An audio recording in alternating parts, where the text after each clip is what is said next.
இந்த சனி பகவான். ஏன்னா ஃபர்ஸ்ட் அவர் 7ல இருந்தார். 7ல இருந்து புரிதல் இல்லாம ஒரு பிரச்சனை பண்ணாரு.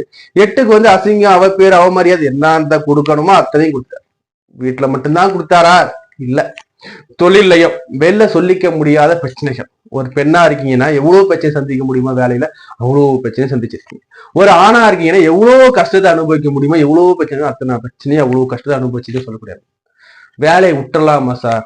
வேலையை விட்டு வெளில வந்தேன் ஏன்ட்ட கேட்டது எத்தனை பேர் இருக்கு சார், நான் வேலை ரொம்ப பிரச்சனைங்க சார், என் குடும்பத்தை பாக்குறேன் சார். அதாவது குடும்பத்தை தள்ள வச்சுக்கிட்டு வேலை கஷ்டத்தை எல்லாத்தையும் அனுசரிச்சு ஏதோ ஒரு கடமைக்காகவோ ஏதோ ஒரு இருந்தே திருமண நிர்பந்தனுக்காகவோ நீங்க வேலை செஞ்சுட்டு இருந்த காலம் போய் இப்ப நல்ல காலத்துக்கு வர போறீங்க.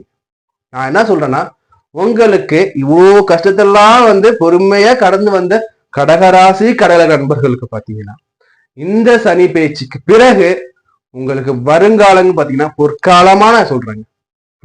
நெகட்டிவ் ஃபீட்பேக் எதுவும் சொல்ல போறது கிடையாது. எல்லாமே கடவுள் நான் சொல்ல போது எல்லாமே பாசிட்டிவா சொல்றேன். இது வரைக்கும் நான் சொன்னது எல்லாமே நெகட்டிவ் தான். ஏன்னா இது வரையும் கிரக அமைப்பு அது மாதிரி இருந்துச்சு இல்லையா? இப்ப நான் சொல்ல போறது பாத்தீங்கன்னா கடந்த வீடியோலயும் நான் சொல்லியிருப்பேன். கடந்த வீடியோல பாத்தீங்கன்னா உங்களுக்கு வந்து ஆல்மோஸ்ட் 90% நீங்க வந்து நல்ல நிலைமைக்கு வந்துகிட்டு இருக்கீங்க, கொஞ்ச காலம் பொறுமையா இருங்க சொல்லியிருக்கோம் இல்லையா? இப்ப இந்த வீடியோல கடகராசி கடகத்தை பொறுத்த வரைக்கும் பாத்தீங்கன்னா உங்களுக்கு 100% நீங்க வந்து நன்மையை பெற போறீங்க. புரியுதா? கணவன் மனைவியால வந்த பிரச்சனைகள், அசிங்கங்கள், அவமானங்கள், நம்மளை அவமரியாதையா பேசியவர் எத்தனை பேர், நம்மளை அவமாரி நடத்தினவங்க எத்தனை பேர், நமக்கு நிம்மதி இல்லாத சூழ்நிலை, வெளிலையும் நிம்மதி இல்லை, வீட்லயும் நிம்மதி இல்லை, குழந்தைகள் வகை நிம்மதி இல்லை, கணவன் நிம்மதி இல்லை, மாமியார் வகை நிம்மதி இல்லை.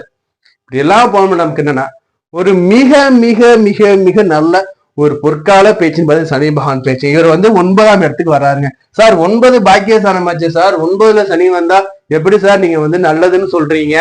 நாங்க வந்து பல ஜோசி நாங்க பார்த்தோம் சார். பல பேர் எங்க சொல்றது என்னன்னு பாத்தீங்கன்னா 9ல சனி வந்தா பாக்கியத்தை கெடுத்துருமா சார் நீங்க சொல்றீங்க சார் சொல்றாங்க சார். இங்க நீங்க வந்து நல்லது சொல்றது எப்படி சார்? நான் ஒண்ணு தெரிஞ்சுக்கோங்க, இந்த சனி பகவான் வந்து அமர்றது பாத்தீங்கன்னா குருவோட வீடுங்க, சுபரோட வீட்டுல.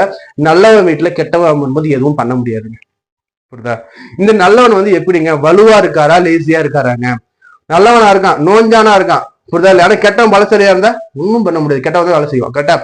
இங்க எப்படி சார் நல்லவர் வந்து பலமா இருக்காரா எப்படி சார்னா ஒண்ணு தெரிஞ்சுக்கோங்க, குரு வந்து உச்ச நோக்கி போற, உச்ச வலிமை கிட்ட குரு இருக்கு. ஊட கொடுத்தவனோட வலிமை எப்படி இருக்கு? உச்சங்கிட்ட இருக்கு. கடகத்துல உச்சம், உங்க ராசி வந்து குரு உச்சமாகறாரு. அப்ப குரு ராசியை விட்டுருவாரா? விடவே மாட்டார் சார். ஆனா குரு எனக்கு வந்து பாத்தீங்கன்னா 6க்கும் 9க்கும் அதிபதியா சார். 6 விடுங்க. புரியுதா இல்லையா?